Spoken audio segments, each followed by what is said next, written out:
My name is Liliana Love. I'm 28 years old, and I've lived in the same gray brick house in Boston my whole life, except for the 6 years I disappeared to build a life no one in my family cared to ask about. Tonight, I came home for my father's birthday. The house smelled like expensive candles and fake affection. As soon as I walked through the door, my sister Lauren looked me up and down, smirked, and said loudly, "Wow, thrift store chic. Still broke, huh?" Everyone laughed. Even my mother didn't defend me. They sat me at the end of the table like I was some distant relative, not their daughter. And then came the final blow. My father stood up and announced that the family inheritance would be split between the successful children, and that didn't include me. I smiled. But inside, something cracked. Do you think they'll still laugh when they find out the truth? The sound of their laughter echoed in my ears long after it faded from the room. I sat there, forcing my smile to hold, feeling my heartbeat thud against my ribs. The chandelier above us cast a golden glow, but everything around me felt cold and brittle, like the light was bouncing off glass instead of skin. Lauren leaned back in her chair, flipping her perfectly straight hair, eyes glimmering with that familiar mix of superiority and cruelty. She loved moments like this, public humiliations disguised as family banter. "Don't take it personally," Mom whispered beside me, handing me a slice of cake with the practiced gentleness of someone who had spent her life smoothing over other people's sharp edges. Her hand brushed mine briefly, and for a second I thought I saw a flicker of guilt in her eyes, but it vanished as quickly as it came. Dad clinked his glass. "To family," he declared. Everyone raised their glasses. I raised mine too because that's what I'd always done: play along, keep quiet, survive the dinner, leave early. But tonight, something was different. I wasn't the broke, forgotten daughter anymore. They just didn't know it yet. After dinner, as everyone moved into the living room for presents and speeches, I slipped away.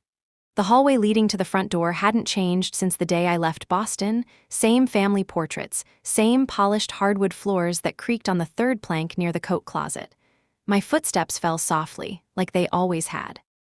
Back then, I tiptoed because I didn't want to wake anyone up. Now, I walked quietly because I was already invisible to them. The cold air outside hit me like a slap. I wrapped my arms around myself and exhaled a shaky breath. My beat-up car was parked at the curb, a sharp contrast to Lauren's new Range Rover and Nicholas's imported sports car. I didn't mind. There was a strange, almost satisfying symmetry in letting them believe I had nothing. Their underestimation was my shield. As I sat behind the wheel, my fingers gripped the steering wheel tighter than usual. "They have no idea," I whispered to my reflection in the rearview mirror. My face stared back, older, sharper, not the same girl who had left with a duffel bag and a broken heart. They really have no idea. The drive through Boston that night was quiet. The city glowed softly in the distance, a mix of old brownstones and glass towers. I remembered the day I left vividly. It was pouring rain. I'd stood at South Station with a one-way ticket to London, $20 in my wallet, and a scholarship acceptance letter folded in my coat pocket. No one had come to see me off. Not Mom, not Dad, not Lauren or Nicholas. They'd all been busy. I remember standing on that platform, my shoes soaked through, watching families hug their kids goodbye, whispering promises to call every day. I'd clutched my ticket so tightly it wrinkled. I told myself I wouldn't cry, but I did, quietly. The kind of crying that doesn't make a sound but leaves your chest hollow afterward. When I got to London, reality hit hard. Scholarships didn't pay for food or housing, and the dorms were already full. I spent my first month sleeping on a friend's floor in East London, working nights at a cafe and mornings at a bookstore. I barely slept. But I learned. I adapted. I taught myself to invest using free Wi-Fi at libraries, watching tutorials and reading financial reports until my eyes blurred. Every dollar I earned went into building something no one could take from me. By 24, I made my first million from a risky but brilliant investment in a tech startup. By 26, I'd founded L&L Ventures, hidden under the name Lily Cole. I built an empire from the shadows, away from their judgment, away from their laughter. And now, after 6 years, I had returned, not to seek their approval, not to belong, but to face them. As I parked outside my tiny apartment that night, a plan began to form, not a sudden revelation, but a quiet, deliberate seed. They thought they could erase me from the family with a few words and a toast. They had no idea that I'd spent years preparing for this moment. Inside my apartment, the city hummed faintly through the thin walls. I opened my laptop, fingers hovering over the keyboard. Old documents, names, trust records, they were all still there, stored and cataloged. I poured myself a glass of wine and leaned back in my chair. "I think it's time," I whispered. The The night stretched on, but I didn't feel tired. For the first time in years, I felt awake. 2 days after that dinner, I stood at the edge of the long gravel driveway leading up to the family house. The autumn wind carried the sharp scent of fallen leaves and the distant hum of the city. I hadn't planned to come back so soon, but the seed planted that night had already started to grow roots. I told myself this visit was about helping out with estate paperwork, but the truth was simpler. I needed to step back into the lion's den to understand it fully. Revenge isn't a single blow. It's a slow, precise dissection. When I rang the doorbell, Mom answered. She looked surprised, almost wary. "Liliana," she said, her voice wrapped in that thin layer of politeness she used with strangers. "This is unexpected." "I thought I'd help with the foundation's finances," I said casually, holding a tote bag stuffed with my laptop and a few legal notepads. "Since Dad mentioned the inheritance, I figured it's time I contribute again." Her eyes flickered. For a moment, she didn't know whether to be pleased or suspicious. Then she stepped aside. "Come in, dear." The house smelled the same, lavender candles, lemon polish, but now I noticed everything like a detective surveying a crime scene. The portraits on the walls, the polished banister, the family clock that hadn't chimed in years. Everything had a story, and I intended to rewrite mine. Lauren appeared at the top of the stairs in yoga pants and a designer hoodie. "Oh, look who's decided to be useful," she said, leaning against the railing. "Planning to audit the family with your thrift store calculator?" I smiled sweetly. "No, just observing." She rolled her eyes and disappeared into her room, leaving a faint trail of expensive perfume. I let the insult slide off me like water. 6 years ago, I would have snapped. Now I preferred silence. Silence made people underestimate you. Dad was in his study when I entered. His gray hair had thinned since I'd last really looked at him, but his posture was still that of a man who expected the world to bend around him. Papers covered his mahogany desk, and the fireplace crackled softly behind him. "Liliana," he said without looking up, his pen scratching against paper.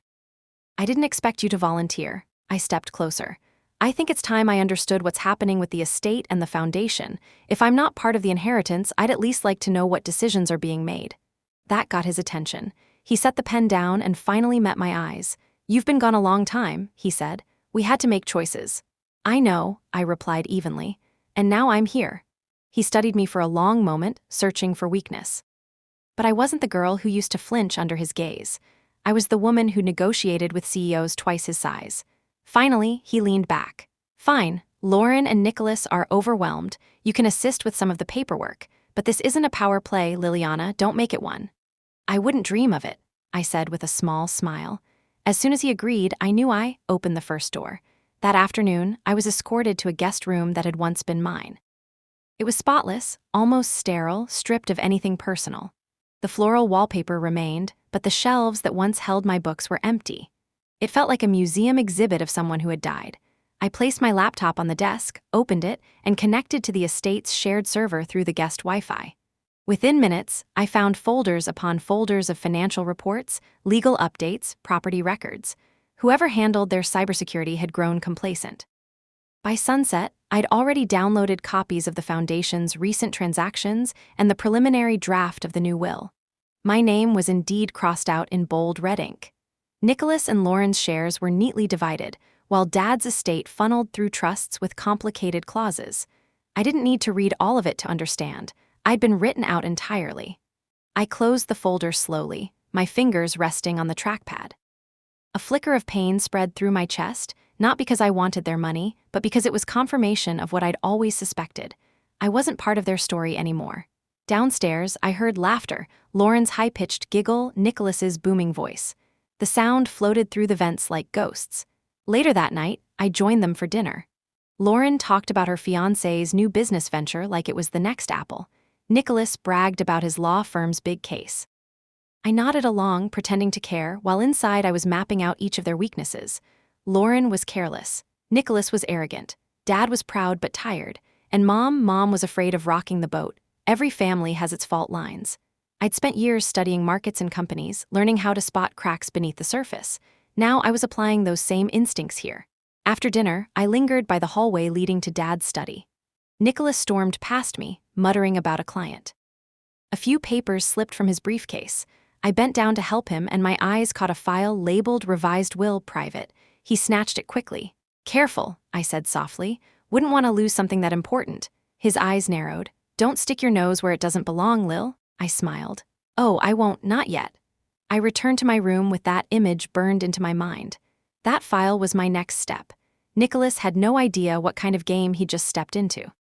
I shut my door, turned off the lights, and lay in bed staring at the ceiling. The faint ticking of the hallway clock filled the silence. 6 years ago, this room had been my cage. Tonight, it was my war room. I wasn't just back, I was watching. And soon, I'd strike. Morning sunlight poured through the lace curtains of my old bedroom, painting the faded floral wallpaper in soft gold. It was early, too early for Lauren, who usually surfaced around 10. The house was quiet except for the distant rumble of the delivery truck that came every Tuesday. I sat at the desk with my laptop open, eyes fixed on the folders I'd copied the night before. My coffee had gone cold hours ago, but I barely noticed. Each spreadsheet and PDF was a puzzle piece. Some fit together seamlessly, others felt deliberately out of place, as if someone had tried to bury them under layers of official documentation. Halfway through the Foundation's quarterly expense reports, I found something odd. A series of large consulting fees wired to a shell company registered in Delaware. The amounts were round, clean, and too frequent. They didn't match the Foundation's usual vendor pattern. A chill ran down my spine. "Lauren," I whispered. Her fiancé, Tyler, was a tech entrepreneur, or at least that's what she called him. In reality, he was a guy who had failed at 3 startups and survived off charm and her credit cards. I remembered the gala photos, the way she clung to him like he was her prize. She always had a weakness for men who looked like they belonged in glossy magazines. If I was right, those consulting fees weren't for services. They were laundered money. The sound of heels clicking down the hallway broke my focus. Lauren appeared at my door, wearing silk pajamas and a messy bun that somehow still looked styled. She leaned against the frame, holding a smoothie. "You're up early," she said. "Plotting how to make yourself relevant?" I closed the laptop slowly. "Just reviewing Foundation reports." Her smile faltered for a split second before she recovered. "Don't overthink it, Lil. Dad and Nicholas handle the serious stuff. You should focus on catching up." I tilted my head. "Catching up to what?" She took a sip of her smoothie and shrugged. "Real life." When she left, her perfume lingered in the air like a warning. She didn't want me poking around, which meant I was definitely on the right track. Later that morning, I found Dad in the garden trimming his roses. He always pruned them aggressively, almost violently, as if forcing them into submission.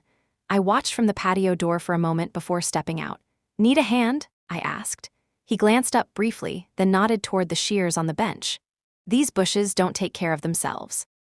We worked in silence for a while, the soft snip of stems filling the air. I'd forgotten how peaceful the garden could be in the mornings. When I was younger, I used to sit by the fountain and read until Lauren dragged me away to play her games or mock me in front of her friends. Dad finally broke the silence. "Your sister's been working hard," he said without looking at me. "She's practically running the Foundation with Nicholas." "I've noticed," I said evenly. "You've been gone a long time, Liliana." "Things changed." "I changed too," I replied. He paused, his shears midair. "Did you?" I met his eyes. "More than you think." He didn't respond, but I saw something flicker in his expression, curiosity maybe, or suspicion. Either way, it was the first time he'd looked at me without dismissal in years. By afternoon, Lauren was busy with wedding planners, Nicholas was at his firm, and Dad had a board meeting downtown. The house emptied out like a stage between acts. I seized the opportunity. In Nicholas's office, once my childhood playroom, I found the revised will private file sitting in his locked drawer. It wasn't exactly Fort Knox. He used the same combination for everything, his birthday. I scanned the document quickly, my pulse thrumming. My name had been struck through in red. Lauren and Nicholas's shares were expanded, and there was even a clause about contingent control of the Foundation passing to Nicholas if Dad became incapacitated. That wasn't a will. It was a takeover blueprint. I copied the document to a flash drive and carefully put everything back exactly as I found it. As I turned to leave, something caught my eye, an unmarked envelope tucked beneath a stack of law journals. Inside was a photo, Nicholas shaking hands with a man I didn't recognize, standing in front of a luxury condo project downtown. On the back, scribbled in Nicholas's handwriting, were the words, "Next phase, buy out before Dad signs." My stomach tightened. Nicholas wasn't just angling for inheritance, he was positioning himself to leverage the estate into his own ventures. And judging by the smug look on his face in that photo, he was close. That evening, Lauren decided to throw a casual dinner for her friends. the house filled with polished strangers who looked like they belonged in luxury catalogs. I hovered in the kitchen, observing from the shadows. Lauren was in her element, laughing too loudly, dropping names like confetti, showing off the house as if she'd built it brick by brick. When someone asked what I did for work, Lauren cut in before I could answer. "She's between things," she said sweetly. "You know, figuring it out."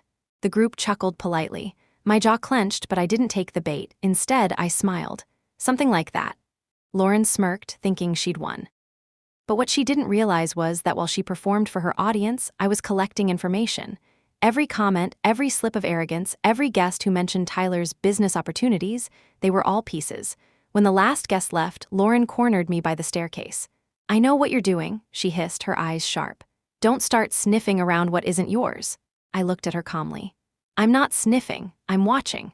For the first time in years, she didn't have a comeback. She just narrowed her eyes and walked away. That night, as I lay in bed, the house felt different.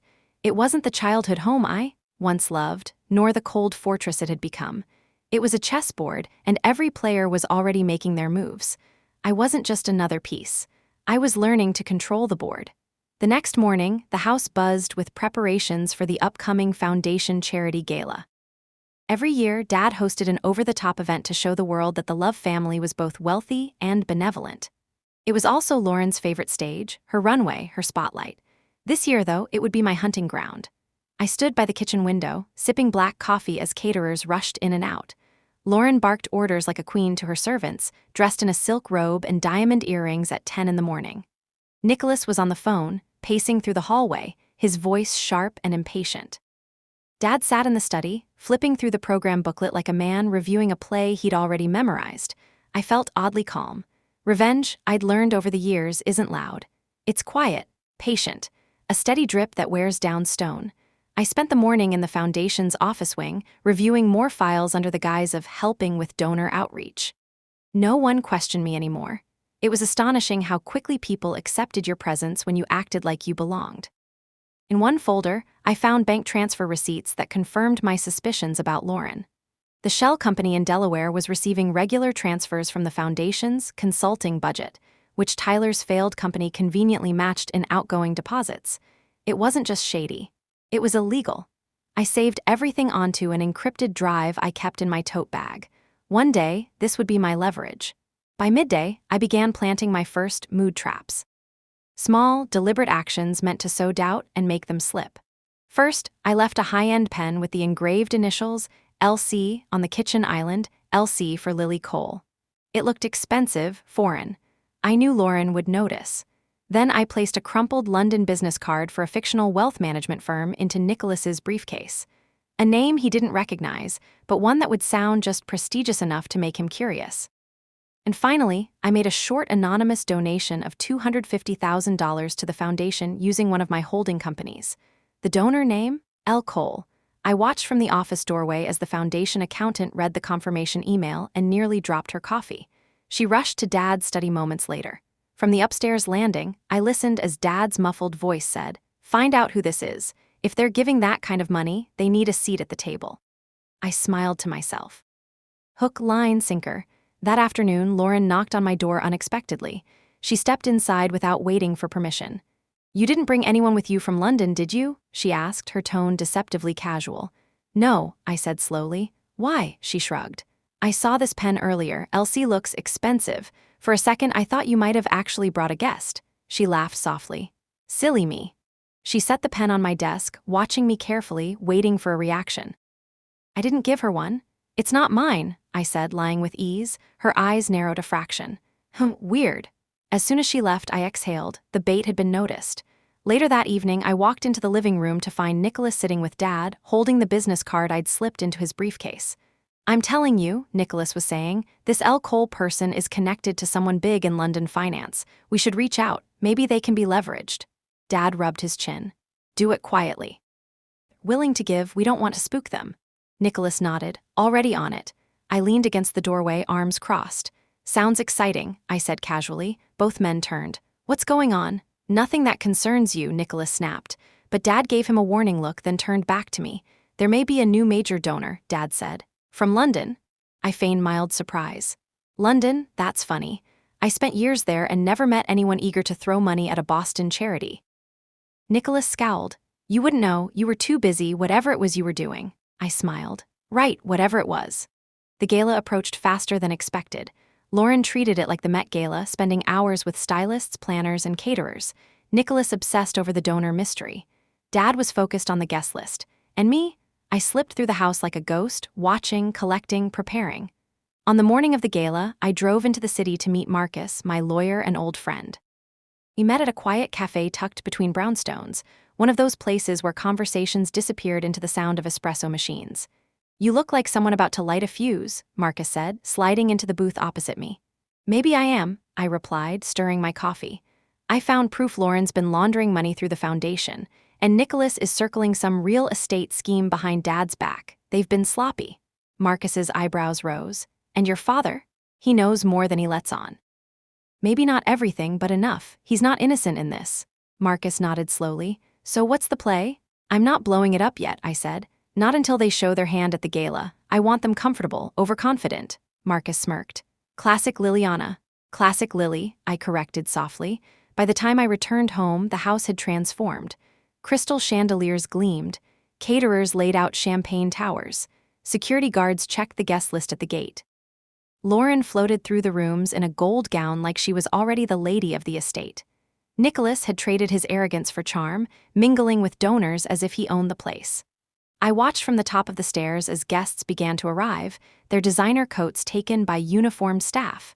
The air buzzed with money and ambition. This was their world, glittering, shallow, fragile, and I was about to crack it open. I adjusted my black silk dress, tucked a stray strand of hair behind my ear, and descended the stairs slowly. Heads turned, not because they recognized me as someone important, but because they didn't recognize me at all. I'd become a stranger in my own home. Lauren's smile faltered briefly when she saw me. Nicholas didn't even hide his annoyance. Dad's eyes lingered on me for a moment longer than usual, as if trying to figure out what had changed.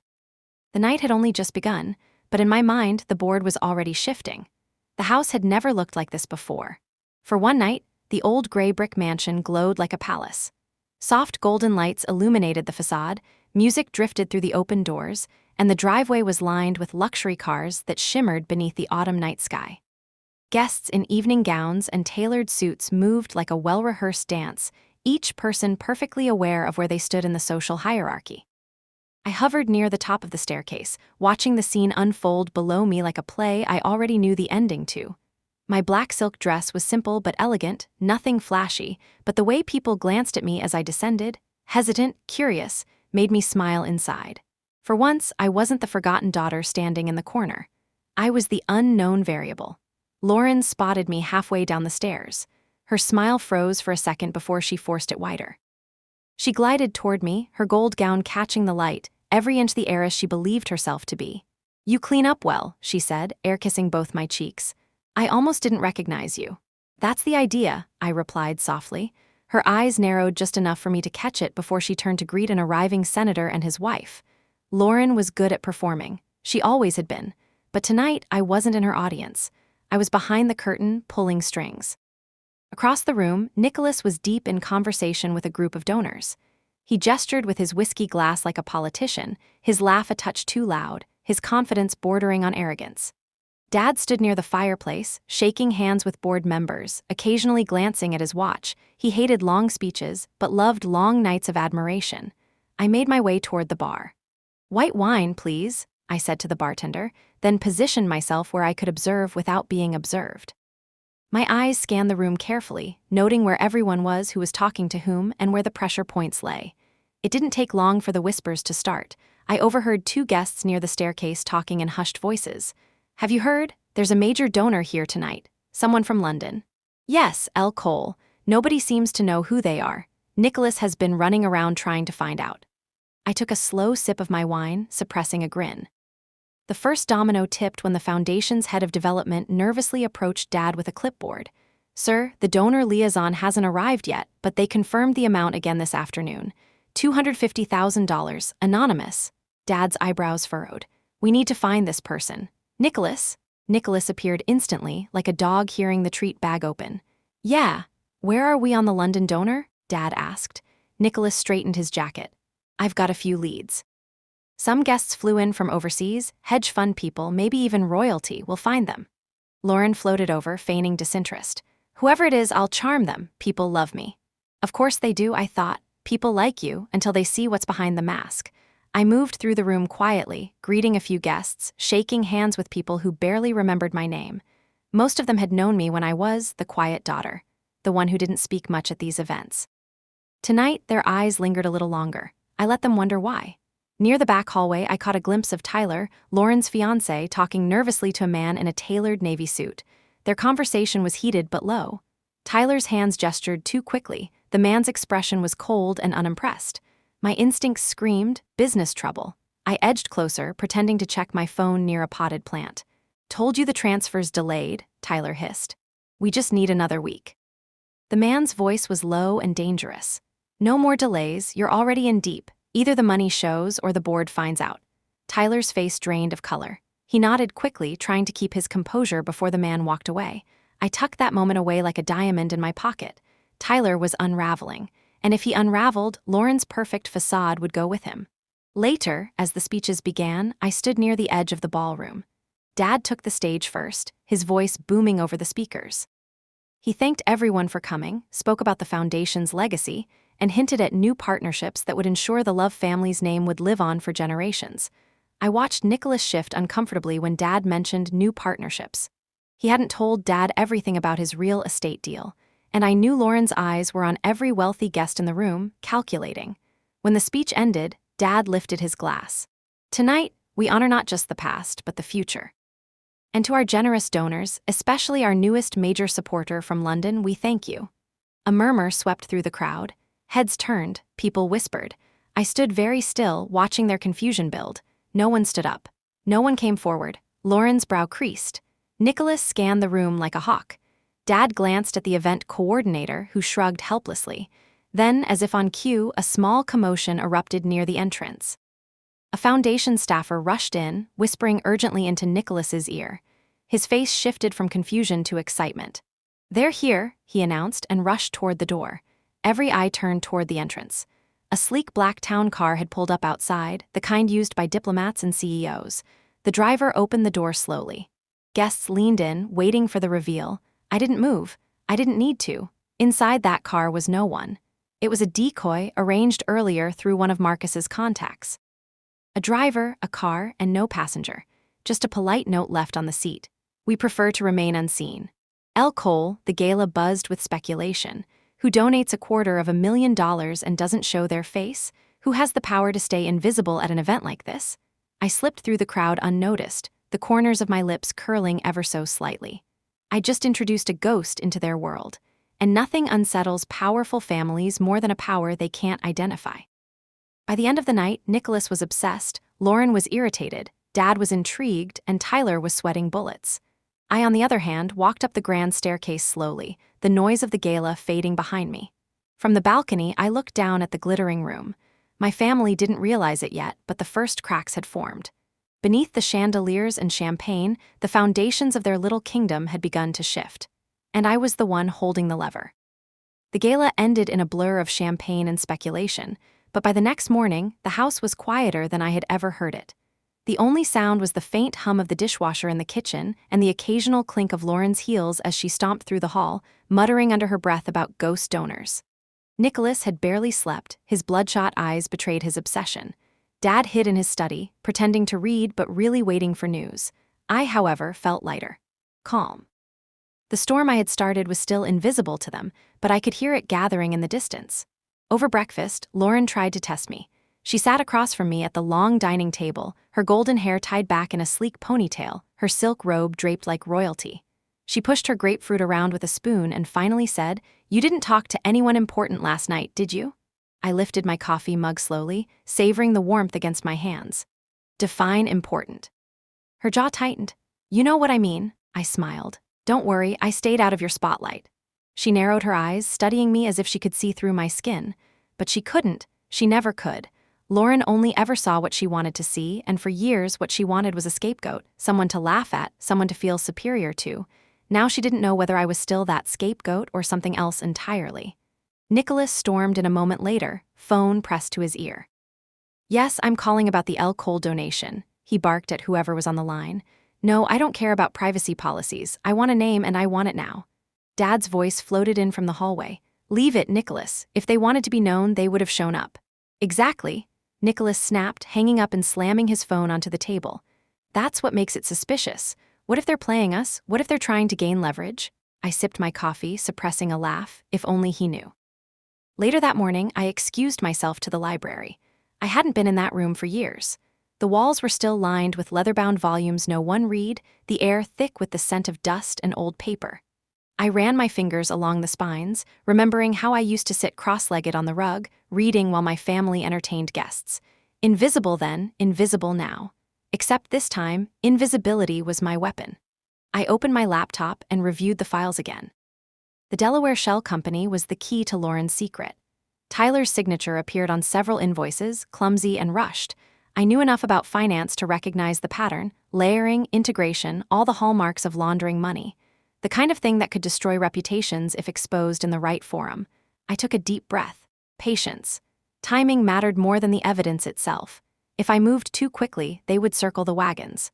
No, I needed them to feel safe, complacent, even superior.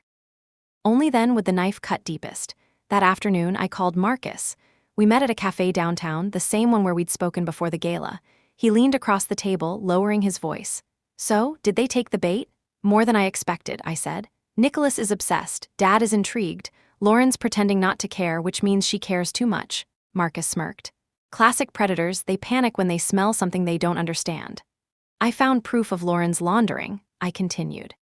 "And Nicholas is angling for control of the estate through Dad's revised will. He has documents hidden in his office, but I already copied them." Marcus's expression darkened. "That's enough to make them sweat. The question is, do you want to go public now or keep playing?" "Keep playing," I said firmly. "I want them to show their hands first. Let them believe they're in control. The fall will be sweeter that way." When I returned to the house, I found Mom in the sitting room, folding linens. She looked tired, her shoulders slumped. I paused in the doorway. "Do you need help?" I asked softly. She looked up, startled. "Oh, Liliana, no, I'm fine, just keeping busy." I stepped inside, taking a folded sheet from her hands. "You don't have to keep busy all the time, you know." She hesitated. "Old habits." There was a silence between us, heavy with everything unsaid. I wanted to ask her why she never defended me, why she let Lauren and Nicholas treat me like I was less than nothing. But I swallowed the words. This wasn't the moment, not yet. That night I overheard Lauren on the phone with Tyler. Her voice carried down the hallway, sharp and panicked. "What do you mean the transfer didn't go through? Tyler, this is the third time. Dad will kill us if he finds out. No excuses. Fix it." Her door slammed shut, but the echo of her words lingered. She was cracking. Slowly but surely. I returned to my room, closed the door, and stared at my reflection in the mirror. For years, I had believed their version of me, the weak one, the failure, the invisible daughter. But the woman staring back was different. Stronger, sharper, dangerous even, I whispered to myself, they'll regret underestimating me. The next day, Nicholas invited me to lunch under the pretense of family bonding. We met at a downtown restaurant, the kind of place where deals were made over steak and scotch. He wore his power suit like armor, his smile stretched too wide. "Liliana," he said, raising his glass, "I'm glad we can catch up. It's been too long." I leaned back, studying him. "You didn't miss me that much," he chuckled. "Fair, but I think we could be useful to each other." "Here it comes," I thought. "I know you've been poking around," he continued, lowering his voice. "Foundation files, estate records. Dad might not care, but I do, and I think we can cut a deal." I tilted my head. "What kind of deal?" "Stay out of my way," he said bluntly. "And I'll make sure you get a slice when the time comes. Small, but enough, better than nothing." I smiled slowly, swirling my wine. "That's generous of you." He grinned, thinking he'd won, but inside I was laughing. Nicholas thought he was buying me off with scraps, not realizing I already owned the table he was trying to sit at. As I walked back to my car after lunch, the autumn wind whipped around me. I pulled my coat tighter and exhaled, my breath forming a white cloud in the air. Nicholas had just handed me the first real proof of his ambition and his arrogance. The board was shifting. The pieces were moving, and I was just getting started. The morning after Nicholas's lunch offer, I woke with an unexpected sense of clarity. His arrogance had opened a door I didn't even have to knock on. He thought he was buying me off. In reality, he'd handed me the perfect map of his ambitions. Downstairs, he was already pacing through the kitchen, tie half done, barking into his phone about permits and investors. He didn't notice me at first, which worked to my advantage. I lingered by the coffee maker, listening. "I don't care what the board says, Mark," he snapped. "I need that land acquisition cleared before Dad signs anything. If El Cole is real, this is our in. Got it. Good." He hung up and turned around, startled when he saw me leaning casually against the counter. "Jesus, Lil, you're like a ghost." "Just quiet," I said, pouring coffee. "You should try it sometime." He smirked, brushing past me to grab a pastry. "You should try ambition sometime." "I have," I said under my breath, just loud enough for him to hear. He paused mid-step, glanced over his shoulder, then dismissed it with a scoff. Right. What Nicholas didn't realize was that his obsession with El Cole had made him sloppy. In the following days, I began to quietly shadow his movements, not in a literal sense, but digitally, through the estate's shared drives, calendar logs, and a few clever phishing links Marcus had slipped me. Nicholas was a creature of habit. He reused passwords, ignored security alerts, and left digital footprints like breadcrumbs. Through those trails, I discovered something useful. Nicholas was arranging a series of private investor meetings tied to a luxury condo development downtown, the same project in the photo I'd found in his office. He was depending on Dad's estate money to quietly guarantee the loans, but he needed new capital to seal the deal. That's why the El Cole donation mattered so much to him. He wasn't curious, he was desperate. One Thursday afternoon, I accidentally ran into him outside a cafe near the financial district. He was with two men in suits, real estate types, the kind who wore expensive watches but cheap smiles. When he saw me, his face twitched for a second. "Liliana," he said smoothly, slipping into his public persona. "Small world." "Boston's not that big," I replied. He introduced me quickly, brushing me off as my sister who's back in town. But the way one of the men glanced at me lingered. They weren't used to being surprised. When the meeting ended and they left, Nicholas grabbed my arm. "You can't just show up like that." "I didn't," I said, pulling my arm free. "I was here first." His jaw tightened. "Stay out of things you don't understand." "Oh, I understand perfectly," I said. "You're playing high stakes with borrowed chips." He froze. For a heartbeat, his mask slipped, panic, then anger, then denial. "You don't know what you're talking about." I leaned in slightly, lowering my voice. "Then you have nothing to worry about." I walked away before he could respond, but I knew that seed would take root. Nicholas thrived on control. The idea that someone else might know something he didn't would eat at him. And it did. Over the next few days, I watched him unravel bit by bit, shorter temper, longer phone calls, little mistakes in his files. Meanwhile, Lauren was unraveling in her own way. The shell company transfers were starting to bounce. Tyler's situation was worse than she admitted. I overheard her late at night, pacing her room, whispering urgently into her phone. "No, I can't ask Dad for more money. Not now. Do you understand what happens if this leaks? Do you?" I didn't need to intervene yet. I just needed to watch the cracks widen. I spent my afternoons at the foundation office under the guise of helping with donor outreach. The staff had gotten used to my presence. A few even started to trust me, complaining quietly about Lauren's micromanaging and Nicholas's sudden obsession with the mystery donor. One young accountant, Julia, let something slip without realizing it. "Lauren's fiancé has been emailing me about expedited transfers," she said, rolling her eyes. "I told him he has no authority, but he's so pushy. Honestly, it's weird." "Pushy how?" I asked casually. "Like frantic." "As if something's about to fall apart," Julia said, then quickly clamped her mouth. "Forget I said that." I didn't forget. It confirmed what I already suspected. Tyler was the weak link, and Lauren's empire was built on his rotten foundation. That evening, after everyone had gone to bed, I wandered down the quiet hallways of the house. The place had a different energy at night, less polished, more honest. The family portrait seemed to watch me as I passed. In the study, Dad's desk light was still on. I peeked in, he wasn't there. I stepped inside. It wasn't the first time I'd been in this room after hours. When I was younger, I used to sneak in to read old law books and estate documents, pretending I belonged in that world. Now I did. On the desk lay Nicholas's revised proposal for the condo project. Dad hadn't signed it yet. His hesitation was scribbled in the margins, questions about timelines, funding, risk exposure. He wasn't blind, he was cautious. That meant Nicholas was running out of time. I carefully scanned the pages into my encrypted drive and left everything exactly as I found it. 2 nights later, the confrontation came. Not with Nicholas. With Lauren, it was late. The house was quiet except for the faint ticking of the grandfather clock in the foyer. I was sitting at the kitchen table, going over documents, when she appeared in the doorway wearing a silk robe and a face that had clearly been scrubbed free of her usual perfection. Her hair was pulled into a loose knot, but her eyes, sharp, suspicious, were wide awake. "We need to talk," she said. I looked up slowly. "Sure, about what?" She crossed the kitchen like a panther, silent but tense. "I know you're up to something, Liliana." I closed my laptop calmly. "Good evening to you too." "Don't play dumb," she snapped. "The pen, the donation, the sudden interest in the foundation, you've been slithering around this house like a snake." "That's colorful," I said evenly. She leaned on the table, lowering her voice. "Who is Elle Cole?" I tilted my head. "Why are you asking me?" "Because," she hissed, "things started getting weird the moment you came back. Dad's distracted. Nicholas is paranoid. Tyler," she cut herself off too late. "Tyler, what?" I asked softly. Her lips pressed into a thin line. "None of your business, just tell me what you're planning." I stood up slowly. The chair legs scraped lightly against the floor. We were face to face now, eye level. "I'm not planning anything, Lauren, I'm just home." She let out a humorless laugh.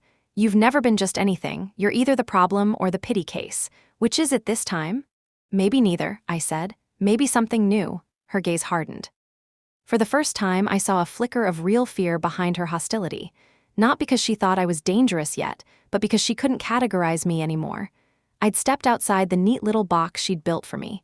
She straightened, trying to regain her composure. "Whatever game you think you're playing, you're not going to win. This house, this family, the foundation, it's ours. It always has been." I smiled faintly. "We'll see." Her eyes narrowed. She lingered for a heartbeat, as if waiting for me to slip to confess something, but I didn't. Finally, she turned and left, her silk robe swishing behind her like a cape. I exhaled slowly once she was gone. That wasn't the full battle, it was reconnaissance. She'd come sniffing for cracks, and instead she'd found a wall. For now. I closed my laptop, but sleep didn't come easily that night. The pieces were moving faster now. Nicholas was scrambling for power. Lauren was growing suspicious. And Dad, ever the king on the throne, was watching quietly, waiting to see who stumbled first. But I wasn't stumbling. I was setting the board. The invitation came wrapped in black silk and sealed with gold wax like something out of a movie. Nicholas loved theatrics when it suited him. The card simply read, "Friday night, the penthouse. Dress like money." The penthouse in question was one of Nicholas's playgrounds. Top floor, waterfront view, a space he used to impress investors, friends, and anyone he wanted to intimidate. I knew this night would be different the moment I saw the guest list. It wasn't the usual foundation board members. It was Nicholas's crowd. Real estate sharks, spoiled trust fund kids, pseudo-celebrities, and people who loved the idea of money more than money itself. By the time I arrived, the city skyline burned with orange light. The elevator opened directly into the penthouse, where music thumped low like a heartbeat. Crystal chandeliers sparkled above designer furniture. A wall of glass revealed Boston Harbor glittering beneath the night sky. Waiters floated around with champagne trays, and laughter rang through the space like the clinking of coins. Nicholas spotted me almost immediately. He was already a few drinks in, jacket off, sleeves rolled up. His smile was too wide. "Liliana," he boomed, throwing an arm around me, "didn't think you'd show." "I was curious," I said. "You said dress like money." I figured someone had to raise the average. His friends laughed, half at me, half because they didn't know how else to react. Nicholas loved being the center of gravity. He pulled me into the crowd, introducing me to people who barely listened to my name before asking what I did. I gave vague answers, enjoying their discomfort. Tyler was there too, lurking near the bar. He looked more nervous than usual, his eyes darting between groups. Lauren wasn't present, she hated this side of Nicholas's life, but Tyler seemed to be using the night to cozy up to Nicholas's investor friends. Interesting. As the night wore on, Nicholas became louder. Champagne flowed like water. Someone brought out cigars. Deals were being made on cocktail napkins. This wasn't a business event, it was a flexing ground. I stayed on the sidelines, glass of sparkling water in hand, watching. Nicholas loved to perform when he drank, and tonight he had a full stage. Around midnight, he climbed onto the edge of the marble coffee table like it was a podium. "Ladies and gentlemen," he declared, "let's talk about the future of Boston real estate." Groans and cheers mingled. He loved this attention. "You're looking," he continued, slurring slightly, "at the man who's about to change the skyline. Luxury condos, harbor view, exclusive access. And the best part, it's all practically paid for already." A few people laughed, assuming he was joking, but I caught the way one investor's eyebrow rose. Nicholas was too deep in his own hype to notice. He waved his glass. My dear old dad doesn't even know how big this is, but when the ink dries, it'll all be under the love name, my name. My stomach tightened. He was saying too much. Someone called out, "How'd you manage financing that monster?" Nicholas grinned like a wolf.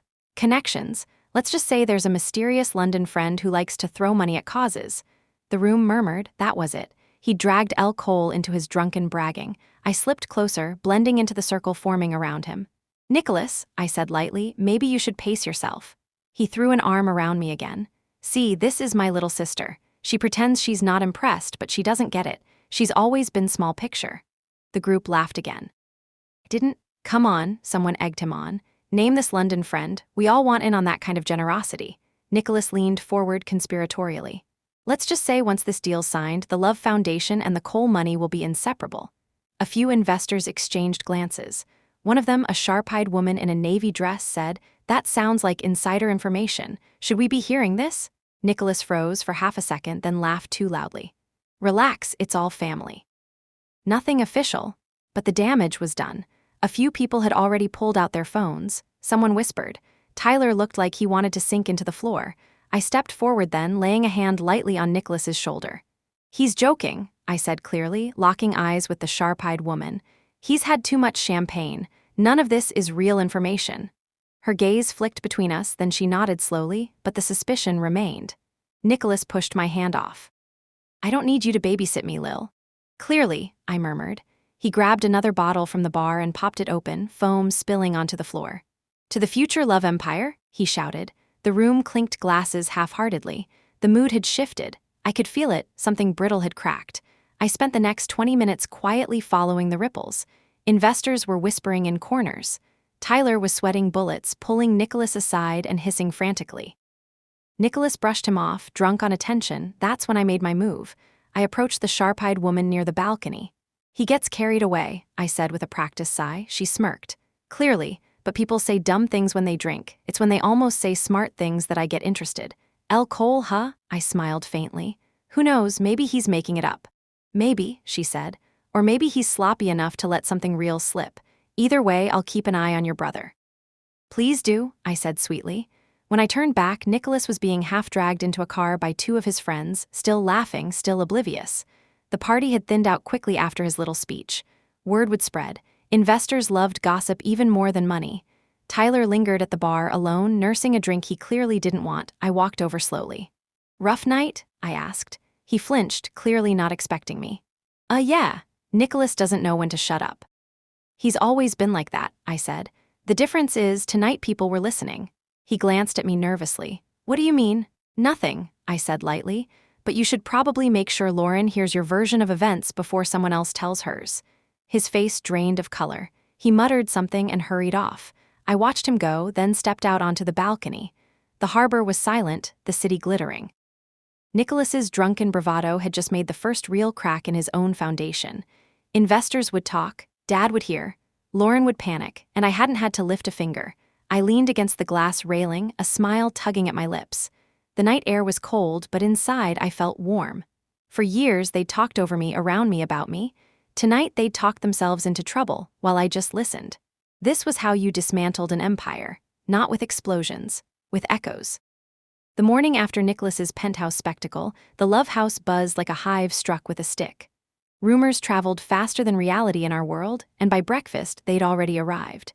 Dad was at the head of the table, newspaper folded beside his coffee cup, his face a cold mask. Mom sat stiffly, stirring tea she wasn't drinking. Lauren paced back and forth like a caged cat, silk robe trailing behind her. Nicholas stumbled in last, sunglasses on, trying too hard to act casual. "Morning," he muttered. "Take those off," Dad said without looking up. His voice was quiet, too quiet.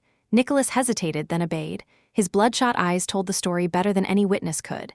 "I received 3 phone calls before 7 a.m., Dad said. 2 from investors, 1 from the foundation board, all wanting to know why my son was bragging about inside information and mysterious foreign money at a public event." Nicholas opened his mouth. Dad raised a hand. "Don't. Speak." Lauren stopped pacing. "Wait, what exactly did you say?" she demanded. Nicholas shot her a glare. "I didn't say anything that matters." Clearly it mattered enough for people to call Dad, she snapped. God, Nicholas? I sat silently at the end of the table, sipping coffee, watching it unfold. Dad finally turned his icy gaze on Nicholas. Do you realize what you've done? This family operates on reputation, on discretion. Your grandfather built that foundation on trust. You can't just run your mouth like a drunk fool. I wasn't drunk, Nicholas lied. Lauren barked out a laugh. Sure. His fists clenched on the table. You weren't even there, shut up.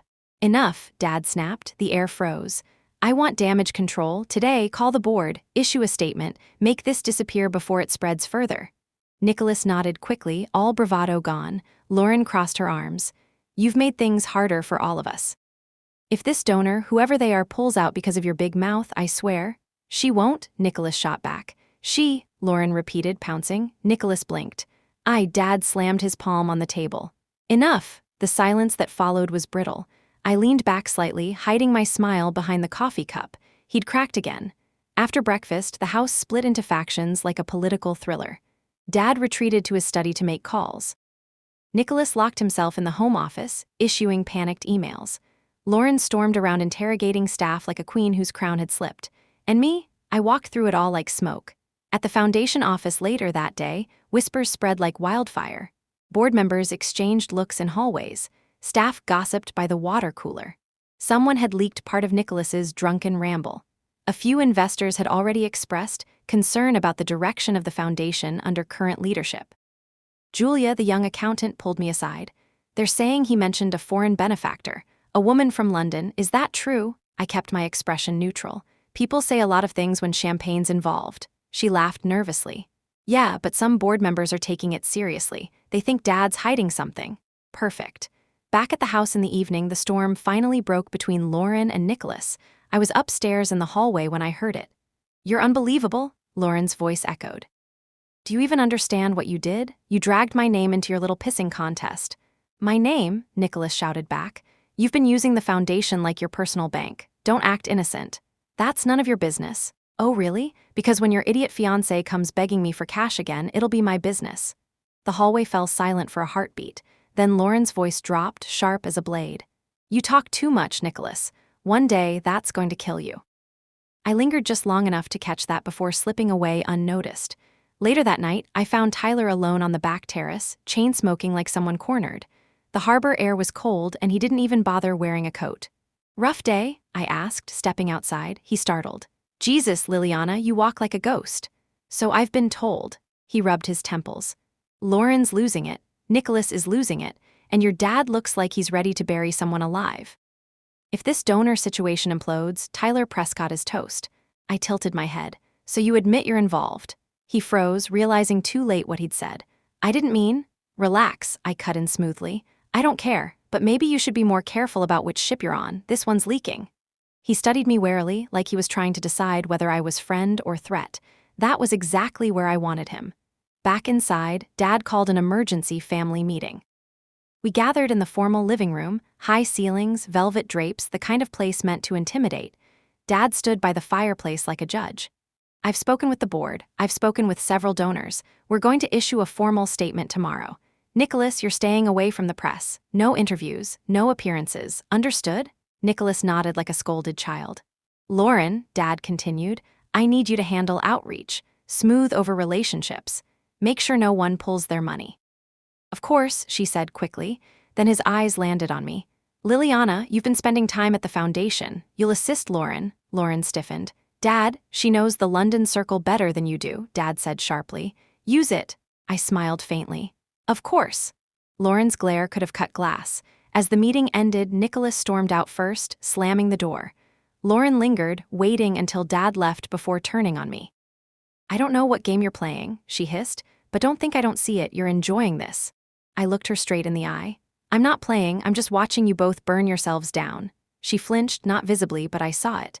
Then she spun on her heel and left. Alone in the living room, I let out a slow breath. The gala had been a spark. The penthouse, an explosion. Now the fire was spreading through the walls, and all I had to do was keep fanning it quietly.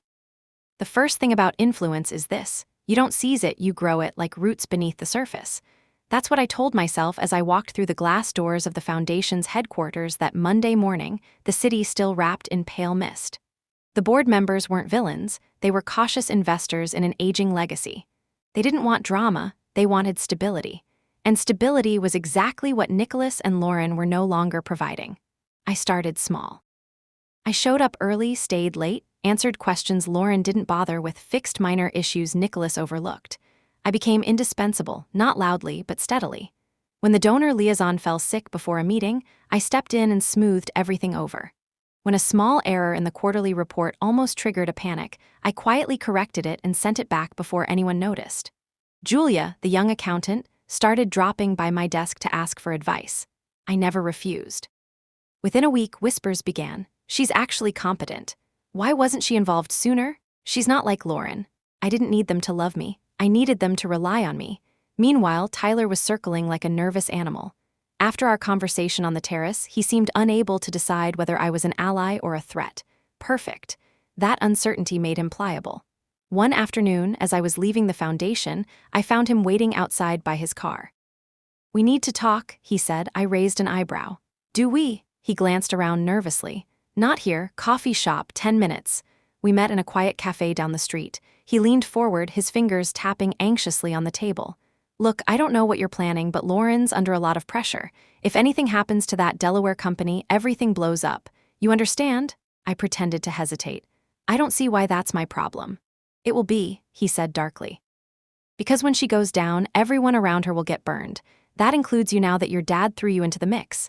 I sipped my coffee slowly. "So what exactly are you proposing?" His shoulders slumped. I need insurance. If things start collapsing, I can't be the only one left holding the bag." There it was. Fear, the kind that makes people turn. I leaned forward. "Insurance goes both ways, Tyler. You want my silence, my help, then I need yours." He swallowed. "What kind of help?" "The kind Lauren would never give me willingly," I said. "Access, information, you know her weak spots better than anyone." His eyes darted away, then back. "If she finds out," "She won't," I cut in. "Not if you're smart." He exhaled shakily. "What do you want to know?" "Everything," I said softly. "And don't worry, Tyler, I'm not here to destroy her, not yet." Tyler didn't give everything at once. Cowards never do. But fear has a way of loosening tongues over time. Over the next 2 weeks, he fed me pieces like breadcrumbs. Lauren's private schedules, her hidden accounts in Delaware, the investors she was desperately trying to keep quiet, and most importantly, the fact that she'd been funneling foundation donations through Tyler's failing startup to cover her own debts. It was elegant in a stupid kind of way. On paper, it looked like investment in community tech innovation. In reality, it was a siphon, and siphons always leave residue. I stored everything carefully, encrypted, double-backed. Not to use immediately, information is most valuable when it's fully ripened. At the same time, my role within the foundation expanded like ivy. Lauren, drowning in damage control after Nicholas's drunken slip, had no choice but to let me handle board correspondence. She hated it. I could see it every time she walked into a meeting and saw me already there, chair pulled out, agenda set. One afternoon, during a particularly tense board session, she tried to sideline me. "Liliana doesn't need to be in on this," she said, her smile brittle. Before anyone could respond, Mr. Darrow, one of the oldest board members, cleared his throat. "Actually, I'd prefer she stayed. She's been far more transparent than some of the others lately." The room went still. Lauren's face flushed a shade darker than her lipstick. I didn't gloat, I just nodded politely and took notes like the perfect, obedient daughter. By the end of that meeting, 3 separate board members had approached me privately. They weren't pledging loyalty, they were testing me, asking questions, probing my opinions. I answered just enough to sound thoughtful, never ambitious. People distrust ambition, but they love competence. Meanwhile, Nicholas had retreated from the foundation entirely, licking his wounds and plotting God knows what with his real estate cronies. That suited me fine. One sibling distracted by ego, another by fear, I had space to move. Tyler, for his part, grew increasingly nervous. Every time he gave me something, he looked like he expected a trapdoor to open beneath him. One night he called me, his voice low and shaky. "Lauren, onto something," he whispered. "She's been checking my email." "If she finds out I've been talking to you, she won't," I said calmly. "But if she does, you'll be better off with me than with her. Remember that." There was a long pause. "Why are you doing this, Liliana?" I looked out my window at the harbor, its black water reflecting the city lights. "Because for once," I said softly, "I want the truth to matter." He didn't respond, but he didn't back out either. By the end of that month, I had everything I needed to pull Lauren's financial strings without her even realizing it. A misplaced report here, a delayed email there. Small shifts that made board members look at me first when problems arose, and at her when explanations failed. She didn't notice the tide changing at first. Power rarely announces when it changes hands. It just moves quietly until suddenly you realize the room no longer bends around you. I walked out of the foundation one evening, the winter air sharp in my lungs. For the first time in years, I felt it. Control. Not full, not yet, but real. Tyler was my reluctant informant. The board was listening. Nicholas was off balance. And Lauren, she was still fighting shadows, unaware that the real threat was already seated beside her at the table. Suspicion never announces itself. It seeps in quietly, through glances held too long, doors that close a second too late, the way someone's smile tightens at the edges. Lauren's suspicion arrived exactly like that. At first, it was little things. I noticed she started showing up to the foundation earlier than usual. She'd wander past my desk on her way to check on something, glancing at my laptop screen in that casual way that isn't casual at all. Once she accidentally printed the wrong file and asked me to hand it to her, even though it was sitting right next to her. It wasn't clumsiness, it was probing. Lauren had always ruled by control, and control when threatened turns into paranoia. One morning, Julia whispered to me in the hallway, "Lauren asked me who's been accessing the donor archive after hours. She thought it might be you." I feigned surprise. "That's odd, maybe Nicholas." Julia shook her head. "She said you're too quiet lately." I smiled faintly. Lauren wasn't wrong, but she was late. That afternoon, as I was leaving the office, I caught sight of a black sedan idling across the street. It wasn't one of ours. The windows were tinted, but I recognized the driver. Lauren's assistant, Mark. I didn't confront him. I simply took the long way home through side streets, a bookstore, a late dinner at a crowded restaurant. By the time I stepped into a cab, he'd lost me twice. By the next day, I mirrored the foundation's internal email logs to a private encrypted folder. If she wanted to play surveillance, I'd give her something to watch. Carefully, I planted harmless anomalies, emails that hinted at me meeting with contacts in vague ways, movements that looked suspicious but led nowhere. A few days later, I found proof she'd taken the bait. Tyler called me late at night, voice hushed. "She asked me if you've mentioned anything about London donors," he said. "She's sniffing around, hard." "Good," I murmured. "What do you mean good?" "Because it means she's nervous. Nervous people make mistakes." He was silent for a moment. "You're scarier than she is, you know that?" I didn't answer. Lauren escalated. I noticed subtle changes. My office keycard logs started being checked regularly. Someone had mirrored my emails. One afternoon, she invited me to lunch out of nowhere. A smile that didn't touch her eyes. We met at a quiet French place she used to frequent with board members. Everything about her demeanor screamed control, tailored suit, perfect hair, a faint scent of her signature rose perfume. "So," she began lightly, "you've been very active lately." I cut a piece of bread slowly. "Just helping where I can." Her smile sharpened. "Of course, you've always been so eager to please." I met her gaze steadily. "Somebody has to clean up Nicholas's mess." The jab landed. Her eyes narrowed. She leaned forward, lowering her voice. "I know you're up to something, Liliana, and I will find out what." I tilted my head. "You sound like Dad." She laughed softly, but there was no humor in it. "No, Dad would give you the benefit of the doubt. I won't." I dabbed my mouth with the napkin and stood. "Then I suppose you'd better hurry." For the first time, she didn't have a snappy comeback. After that lunch, her tactics changed from passive surveillance to traps. She sent me a misdirected email chain discussing a supposed new donor, one with a fake London contact number. I knew exactly what it was the moment I saw it. I called Tyler that night. "She's setting up bait," I said. "How can you tell?" "Because she's sloppy when she's desperate."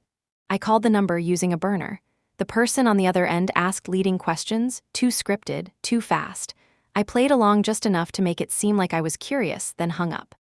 Within 24 hours, Lauren confronted Julia in the office about leaked information. She thought I'd taken the bait. What she didn't realize was that I'd forwarded that fake donor chain to Nicholas using a spoofed internal address. He, in his usual arrogance, called the number himself and started bragging about his upcoming projects. 2 days later, Lauren cornered him in the hallway. "You idiot," she hissed. "Why would you call that number?" "It was on the internal list," he shot back. "Why are you yelling at me?" I walked past them at that exact moment, coffee in hand, pretending not to hear. But inside, I was smiling. She was fighting ghosts now, ghosts I'd carefully arranged. The best part? Her attempts to monitor me had pulled her away from the foundation's real work. Board members started whispering that she seemed distracted. One even asked me privately, "Is everything all right with Lauren? She's off lately." I shrugged delicately. "Just stress, I suppose." By the end of that month, Lauren's paranoia had become visible cracks. She had Mark tailing me, combing through files, interrogating staff. And all the while, the real information, the Tyler files, the financial leaks, the board alliances, stayed exactly where she couldn't see them. She thought she was hunting me. She didn't realize she'd walked straight into a maze I built. And the best part, I hadn't needed to attack her even once. The boardroom smelled like money and tension. That morning, a special meeting had been called, an unscheduled, closed-door session with every major member of the Love Foundation present. It wasn't on Lauren's calendar. It was on mine. I had quietly orchestrated it over the last 2 weeks, nudging a few key board members to express concerns about transparency, about leadership, about the fallout from Nicholas's drunken revelation. Mr. Darrow, ever the traditionalist, finally took the bait and called for a vote to review structural oversight. It sounded bureaucratic. In truth, it was an opening shot. Lauren arrived 10 minutes late, a mistake she never made. Her hair was perfect, but her eyes were sharp. She knew something was off the moment she saw everyone already seated. Nicholas, dragged there by Dad's insistence, looked hungover from ego rather than alcohol. I sat at the far end near Julia, quiet, watching. The meeting began formally, but within minutes, the questions turned sharp. "Lauren," Mr. Darrow said, leaning forward, "we've received repeated inquiries about donor transparency, particularly regarding the new London benefactor. Can you clarify the structure of that funding?" Lauren's smile didn't reach her eyes. "Of course. Everything is in process. Legal is drafting the necessary disclosures." Another board member chimed in, "Why hasn't the board seen those documents yet?" She faltered just slightly. "They're being finalized." That was the crack. The board smelled blood.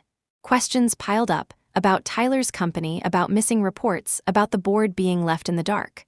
Lauren tried to control the room the way she always had, with charm and pressure, but the tide had shifted. The board wasn't looking at her anymore when they wanted answers. They were looking at me.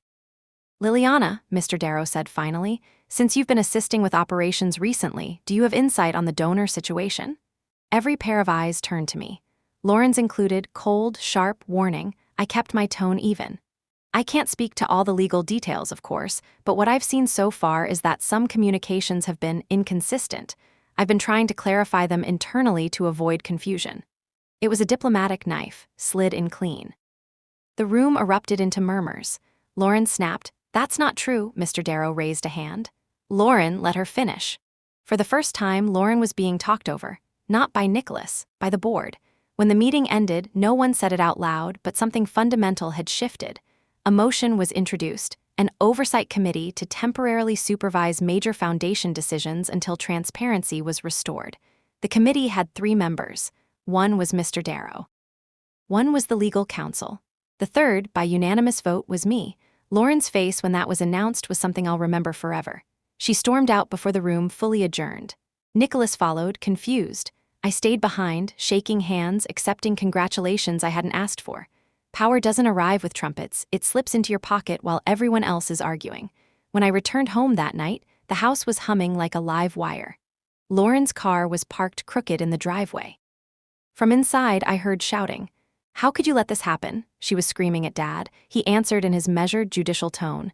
"Because, Lauren, this is the board's decision, not mine. You could have stopped it." "I didn't want to." Silence. Heavy, brutal, I stepped inside just in time to see Lauren whirl on me. "You think you're clever, don't you?" she spat. "I think I'm useful," I replied calmly. Nicholas stood near the stairs, watching like a child at a play he didn't understand. Dad was by the fireplace, looking tired. Lauren pointed a trembling finger at me. "She's manipulating everyone, can't you see it?" Dad's gaze moved to me. It wasn't angry, it was assessing. "Manipulating," he repeated softly, almost to himself. I met his eyes and said nothing.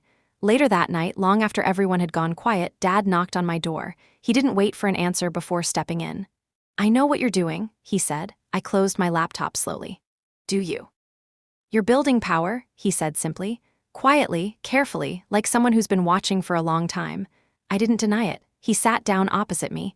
"Your siblings grew up thinking this family was theirs by default. You grew up watching from the outside. That gives you a different kind of intelligence.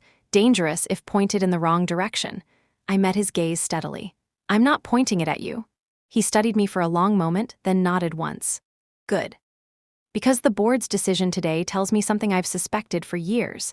This family will devour itself if left to them. Then why not stop them? A faint smile crossed his face. Because sometimes it's better to let the wolves thin themselves out first. When he left, I sat in the dark for a long time. That conversation was the twist I hadn't anticipated. Dad wasn't ignorant. He was watching, maybe even rooting for me in his own cold way. The next morning, the fallout from the board meeting spread fast. Investors heard about the new oversight committee. Staff whispered that the power's shifting. Lauren locked herself in her office for hours. Nicholas disappeared into some real estate meeting, clearly hoping to stay out of the line of fire. And me, I walked through the foundation's halls with quiet authority, not overt, just enough to make people step aside slightly when I passed. Lauren's grip was slipping. The foundation was no longer hers alone. And now, Dad knew it too. The first sign came from the silence. For weeks, Lauren and Nicholas's voices had filled the house with arguments, accusations echoing through hallways like gunfire. But that week, the shouting stopped. Doors closed. Conversations happened behind walls thick enough to keep out most ears, but not mine. It was a cold Thursday evening when I saw them together for the first time in weeks, not fighting. Sitting across from each other in the sunroom, wine glasses between them, heads bent close. Lauren's expression was tight, calculating. Nicholas looked uneasy, like a dog sitting next to a snake. I stood on the stairs in the shadows, watching through the reflection in the glass, enemies finding common ground. How poetic. The next day, Nicholas showed up at the foundation for the first time since the oversight committee had been formed. He strutted through the lobby in his tailored suit like nothing had changed, but the staff's eyes followed him differently now, like they were watching an outdated celebrity trying to stay relevant. Lauren was waiting for him in the conference room. She'd summoned me too. Family strategy meeting, she'd said in a voice that dripped with false civility. When I entered, they were already seated side by side. That alone was unsettling. Lauren gestured to the chair opposite them. Sit. I raised an eyebrow. Is this an ambush or an intervention? Nicholas leaned back, fake grin plastered on. Relax, Lil, we just thought it's time we talked. That's new. Lauren didn't bother with pleasantries. You've made quite a power grab, congratulations, but don't kid yourself, you're not untouchable. I folded my hands calmly. Neither are you, she smirked. Then it seems we finally agree on something. For a moment, no one spoke. The tension was electric, 3 predators in one room, waiting for the first move. Then Lauren dropped her opening card. The oversight committee isn't permanent, the board likes results, and if something were to happen that made your involvement seem inappropriate, they'd turn on you just as quickly as they turned on me.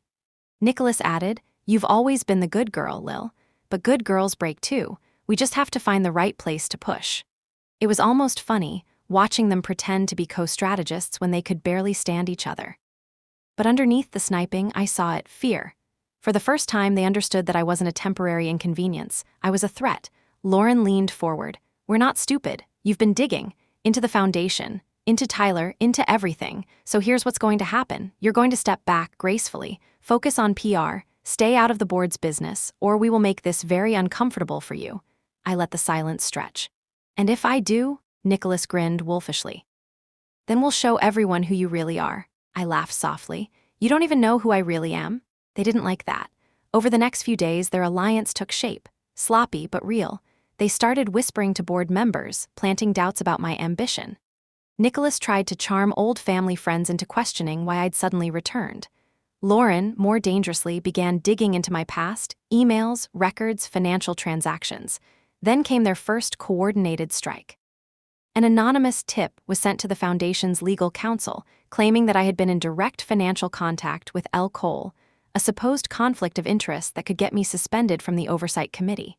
The tip included a series of forged emails, good fakes, using mirrored internal headers and my writing style.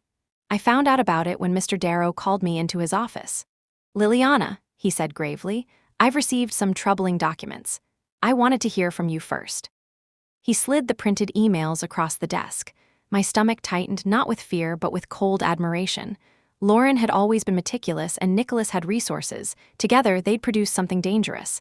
I read them slowly, then looked up. These are clever. He raised an eyebrow. They're also fake, I added, but I assume you already suspected that. His gaze was steady. I don't believe everything I'm handed, no, but the board will want answers. Then I'll give them some. I said. That afternoon, I moved fast. I traced the metadata buried in the email headers, not difficult if you knew where to look. The fake chain had originated from a mask server Nicholas had used before for private deals. Sloppy, typical. I didn't expose it immediately. Instead, I called Lauren. "Nice work," I said as soon as she answered. She paused. "I don't know what you mean." "Yes, you do. You forged emails. Next time, tell Nicholas to use a VPN that actually works." A sharp inhale. "You think you're untouchable," she hissed. "No," I said calmly. "I just know how to play this game better than you do." I hung up before she could respond. By the time the board convened an emergency review 2 days later, I had already sent a quiet dossier to legal exposing the forgery, including Nicholas's IP trail. I didn't publicly accuse anyone. I simply clarified misunderstandings. The result was predictable. The board dismissed the allegations. Nicholas got a private reprimand from Dad. Lauren got nothing because nothing could stick. But their little alliance had been exposed just enough for the board to stop trusting them together.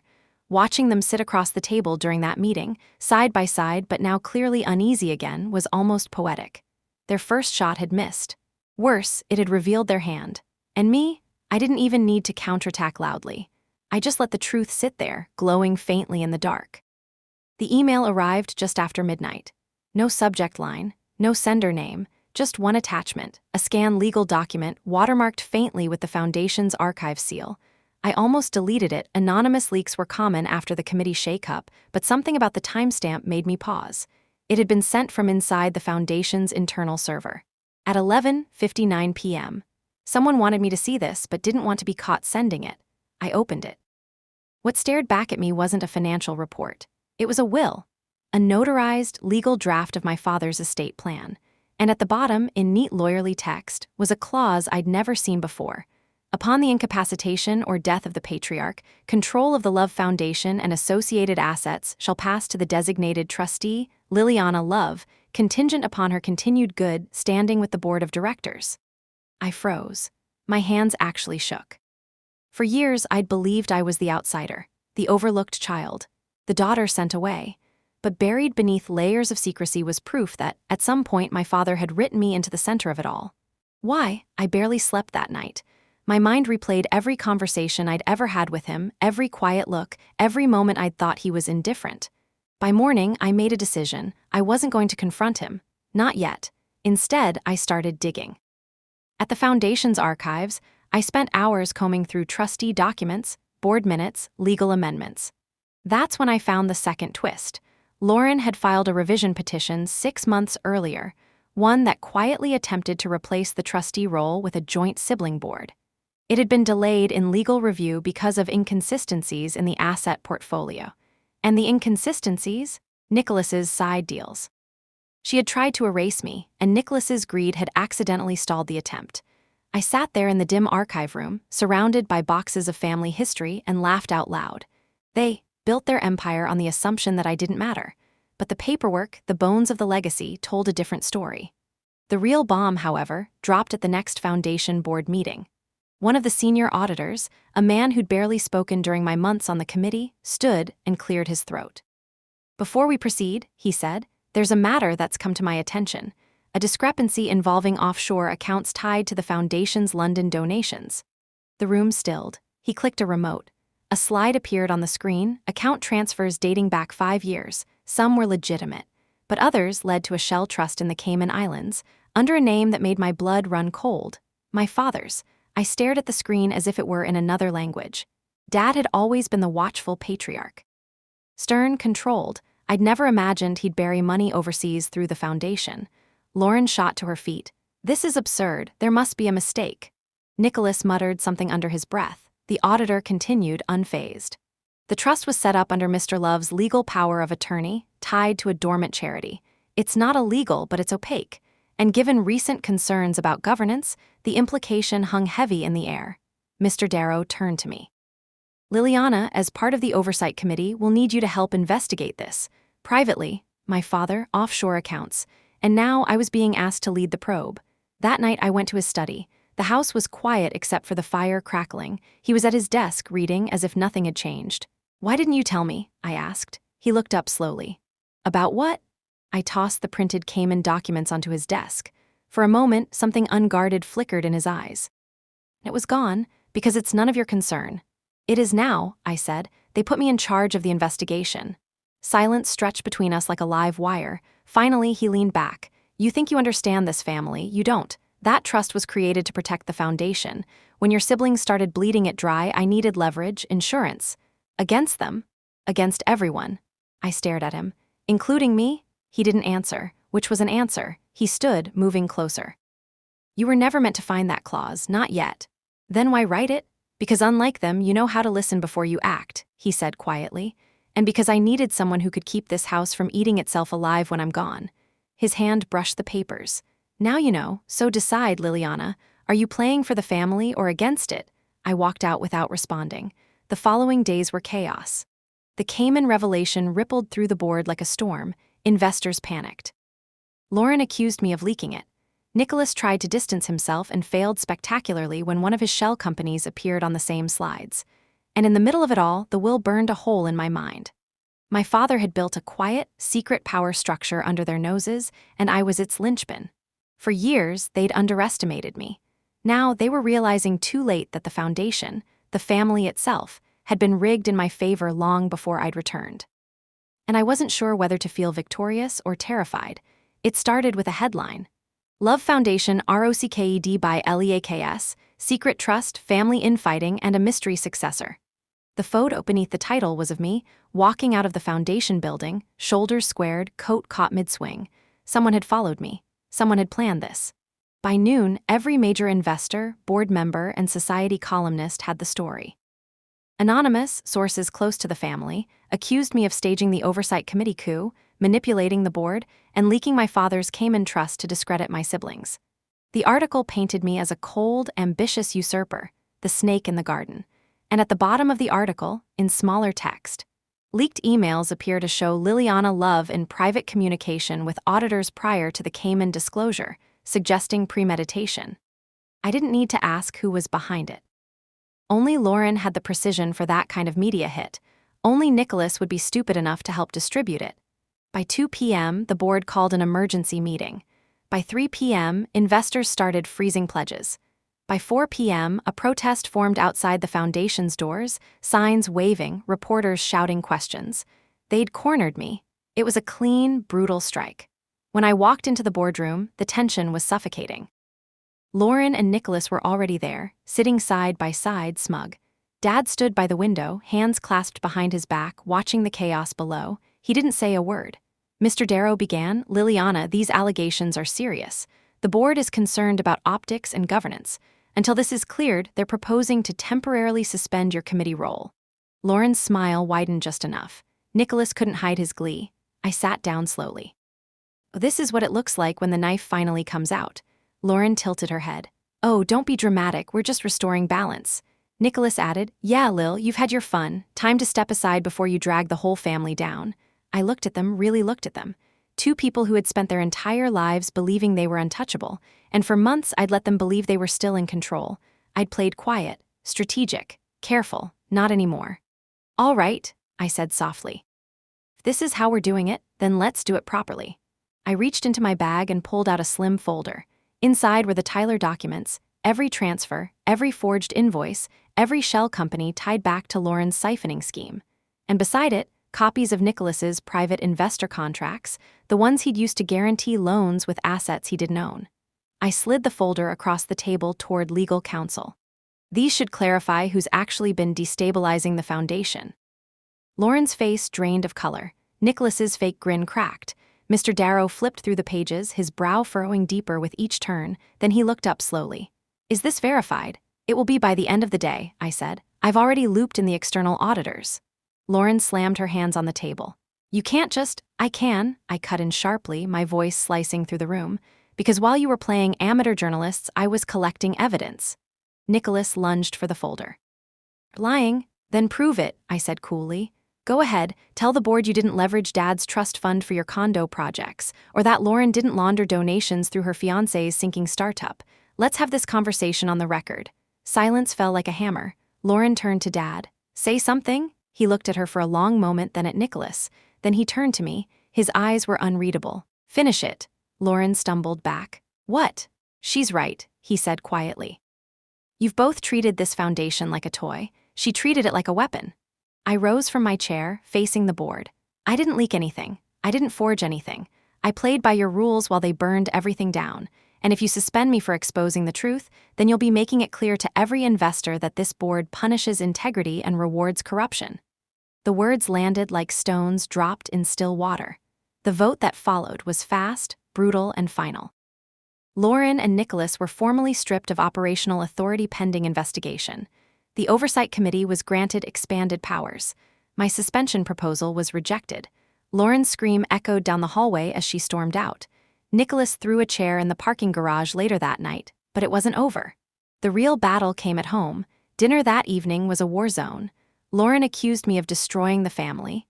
Nicholas called me a snake. I didn't respond. I didn't need to. Dad sat at the head of the table, silent, watching. Finally, Lauren shouted, "She's tearing us apart?" Dad's voice was calm. "No, she's exposing what's already there." For the first time, Lauren didn't have a comeback. After dinner, he found me in the hallway. "That was bold," he said. "It was necessary," I replied. He nodded slowly. "Then you'd better be ready for what comes next." The house was quiet in a way it hadn't been in months. Not the brittle, dangerous silence of people scheming behind doors, but a silence that came after storms, the kind that lets you hear your own heartbeat again. Lauren and Nicholas were gone for now. Officially, they were under review by the board. Unofficially, they were licking their wounds somewhere far away, each blaming the other for what happened. The foundation was stabilizing, slowly. Investors were cautiously returning. The protests had died down. And for the first time since stepping back into this world, I wasn't moving from crisis to crisis.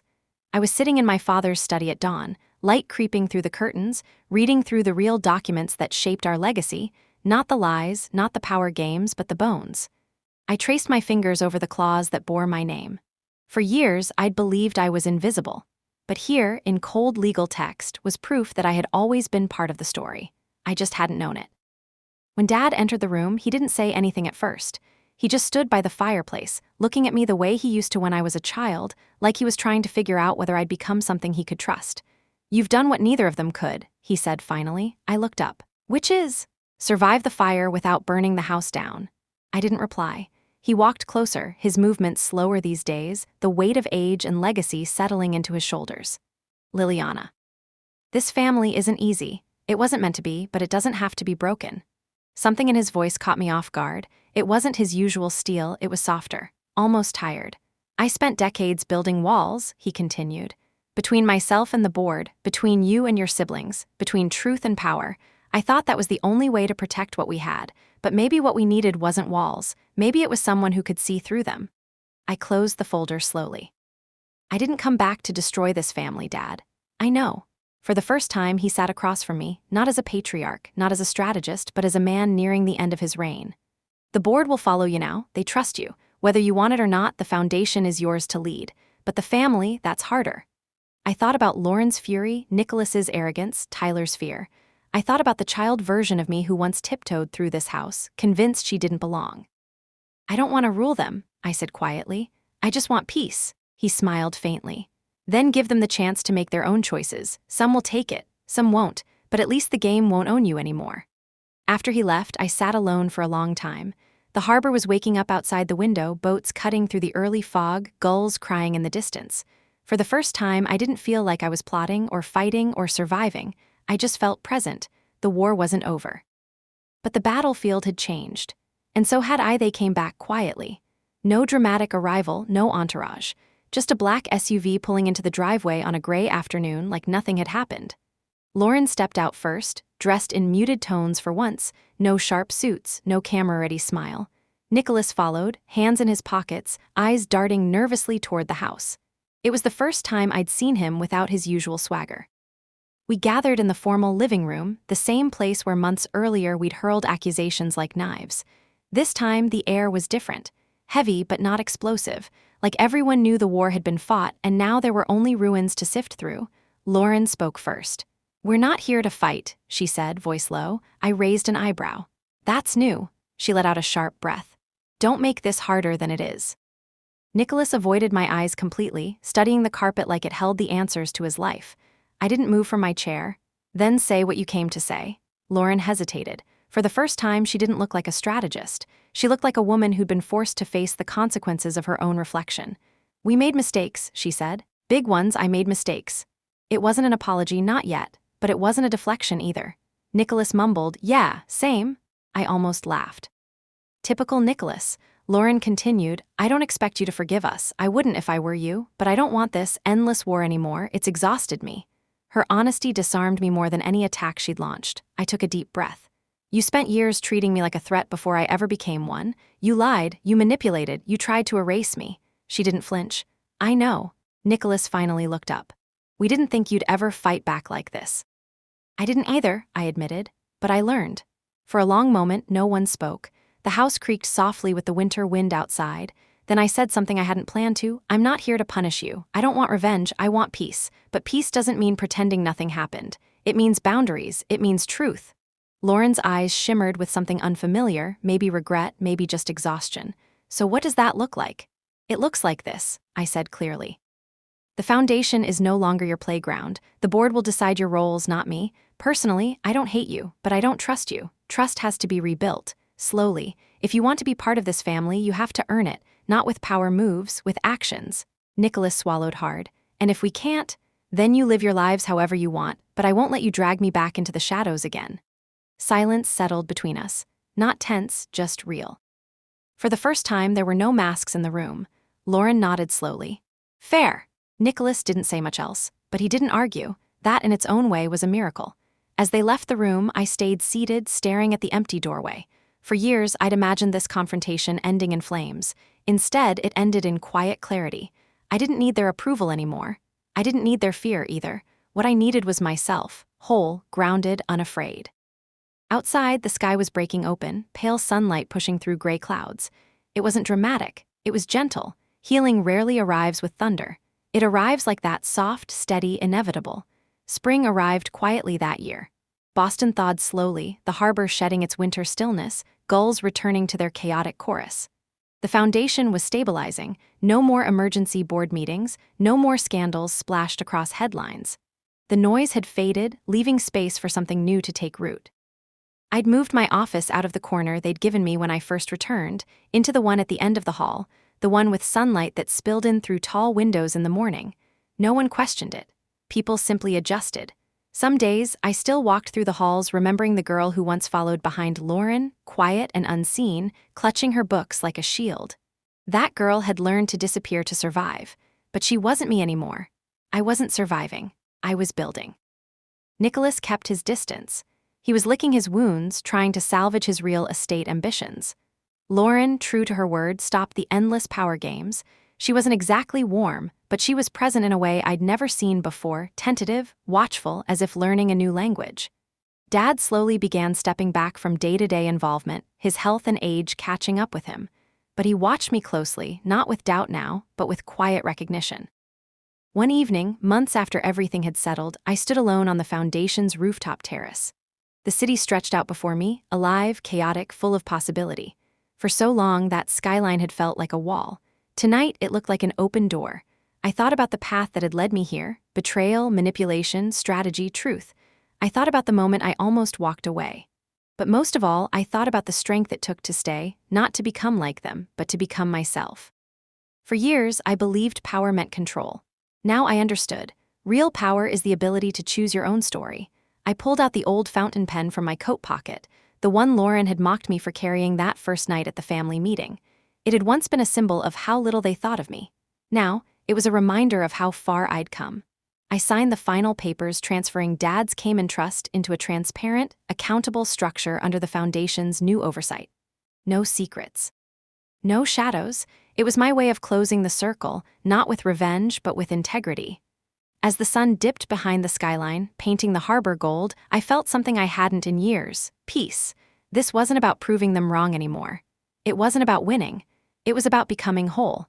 I whispered to the wind, to the city, to the girl I used to be, "You were never invisible. They just weren't looking." And with that, I turned away from the view and walked back inside.